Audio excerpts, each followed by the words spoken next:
बिस्मिल्लाहिर्रहमानिर्रहीम अस्सलामु अलैकुम वरहमतुल्लाह। स्टूडेंट्स, आज स्टार्ट करेंगे chemical coordination. Chemical coordination class second year की बायोलॉजी का चैप्टर नंबर 5 है, जिसमें इंशाल्लाह 5-6 लेक्चर्स होंगे इंशाल्लाह ताला। अच्छा, केमिकल कोऑर्डिनेशन हम किसे कहते हैं? सबसे पहले तो आपने कोऑर्डिनेशन के बारे में पता लगाना चाहिए। कोऑर्डिनेशन कोऑपरेटिव वर्किंग होती है हमारे बॉडी के अंदर। मुख्तलिफ आर्गन्स, मुख्तलिफ सेल्स, मुख्तलिफ टिश्यूज़ एक दूसरे के साथ एक कोऑपरेटिव वर्किंग करती है, एक दूसरे के साथ मदद करती है ताकि एक specific function of the body हो जाए। डियर स्टूडेंट, लेट सपोज, मैं मिसाल दे रहा हूँ, लेट सपोज कोई नॉकिंग कर रहा है मेरे डोर के ऊपर, तो मेरे उस नॉकिंग का आवाज़ मेरे ईयर ने सेंस कर दिया। अब ईयर ने मैसेज भेज दिया ब्रेन को। ब्रेन ने डिसीजन कर दिया कि कोई नॉकिंग कर रहा है। ब्रेन ने मैसेज कर दिया फूड्स को कि आप लोग मोशन करें और आप लोग दरवाज़ा खोल दें क्योंकि कौन खटखटा रहा है। अब हमारे पाँव और हाथ और मसल्स और टिश्यूज़ और एयर और ब्रेन इकट्ठे होके एक स्पेसिफिक फंक्शन को अदा कर रहे हैं। वो फंक्शन क्या है? डोर को ओपन करना ताकि नॉकिंग वाला मालूम हो जाए। इस कोऑपरेटिव फंक्शंस को हम कहते हैं कोऑर्डिनेशन। क्या? अब कोऑर्डिनेशन में 2 टाइप्स के होते हैं। एक होता है नर्वस कोऑर्डिनेशन, जो कि central nervous system, peripheral nervous system और इस तरह की चीज़ें परफॉर्म करती है। और दूसरा होता है केमिकल कोऑर्डिनेशन। तो केमिकल कोऑर्डिनेशन के बारे में आज हम डिटेल से बता रहे हैं। केमिकल कोऑर्डिनेशन क्या होती है, आप लोग फोकस करें। कोऑर्डिनेशन परफॉर्म्ड बाय केमिकल्स, वो कोऑर्डिनेशन जो केमिकल्स के ज़रिए परफॉर्म होते हैं, इसको हम कहते हैं केमिकल कोऑर्डिनेशन। केमिकल्स क्या होते हैं? केमिकल्स होते हैं हार्मोन्स। क्या? Hormones. The study of hormones and glands is called endocrinology. क्या? Endocrinology study of hormones and glands को कहते हैं। अब dear student, coordination, chemical coordination के बारे में कुछ अहम टर्मिनोलॉजी है, ये आपने जहन में रखना है। ग्लैंड किसे कहते हैं? A cell or group of cells which are responsible for some important secretion is called gland. हमारी बॉडी में एक सेल या एक से ज़्यादा सेल्स जो कि इकट्ठे होके एक दूसरे के साथ मिल के कुछ अहम सिक्रीशन करती है हमारी बॉडी के लिए, इसको हम कहते हैं ग्लैंड। क्या? अब ग्लैंड क्या सिक्रेट करते हैं? ज़्यादातर ग्लैंड हार्मोन सिक्रेट करते हैं। क्या? हार्मोन इंपॉर्टेंट सिक्रीशन है जो कि हमारी बॉडी में बहुत ज़्यादा चेंजेस लाते हैं। हार्मोन के बारे में इंशाल्लाह बारे में कंप्लीट डिटेल आपको मिलेगी इंशाल्लाह ताला। अब मैंने कहा a cell or group of cell.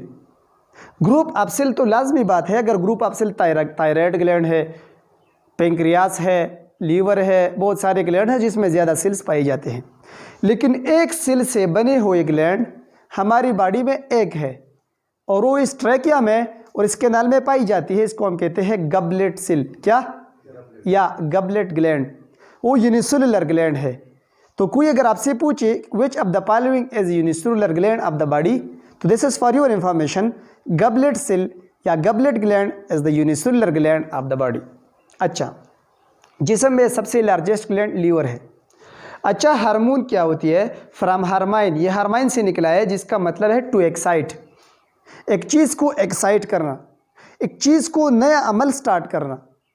Let suppose dear student, हमारे अंदर प्राइमरी सेक्सुअल कैरेक्टर्स अवेलेबल है। लेट सपोज मेरी उम्र अगर आप 9 ईयर्स है और मैं एक मेल हूँ, तो अभी तक प्यूबर्टी नहीं पहुँची है मुझको। जब मेरे प्यूबर्टी पहुँचती है तो मेरे जिस्म के अंदर बहुत ज़्यादा इस तरह कैरेक्टर्स लाना चाहिए जो एक मेल को एक मेल साबित करे एक्सटर्नल अपीयरेंस से। यानी इसके हेयर के इसके पेस के ऊपर बियर्ड आ जाए, उसकी आवाज़ बढ़ जाए, उसके आर्मपिट्स में और मेनी अदर रीजन्स में हेयर्स निकल आए। तो इसके लिए सेकेंडरी सेक्सुअल कैरेक्टर्स लाना होता है।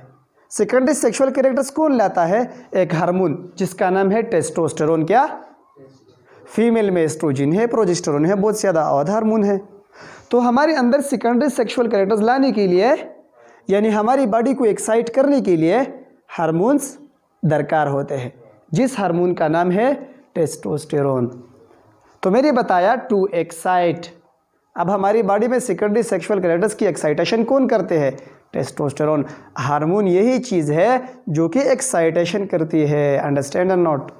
अच्छा, टाइप्स ऑफ हार्मोन्स जनरली हम पढ़ते हैं। टाइप्स ऑफ हार्मोन क्या है? मतलब by chemical nature hormone chemically कौन सी चीज़ों से बने हुए होते हैं। केमिकली हार्मोन वन टाइप है, टाइप नंबर 1 स्टेरॉइड हार्मोन्स, यानी वो हार्मोन जो कि स्टेरॉइड्स से बने हुए होते हैं, जो बाय नेचर स्टेरॉइड्स होते हैं। अब कोलेस्टेरॉल को हम कहते हैं प्रिकर्सर ऑफ स्टेरॉइड्स।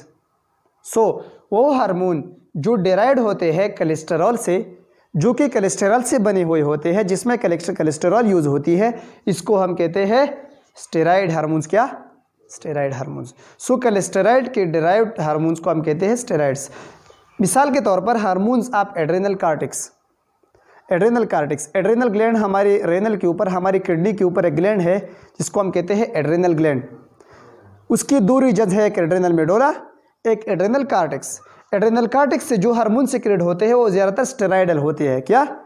जिस तरह एल्डोस्टेरोन, ये एक मिनरलोकार्टिकाइड है, ग्लूकोकार्टिकाइड्स भी मौजूद है बहुत सारे, प्रोजेस्टेरोन, एस्ट्रोजिन, टेस्टोस्टेरोन यानी ह्यूमन सेक्स हार्मोन्स, और एल्डोस्टेरोन, ये स्टेरॉइड्स नेचर के होते हैं। क्या?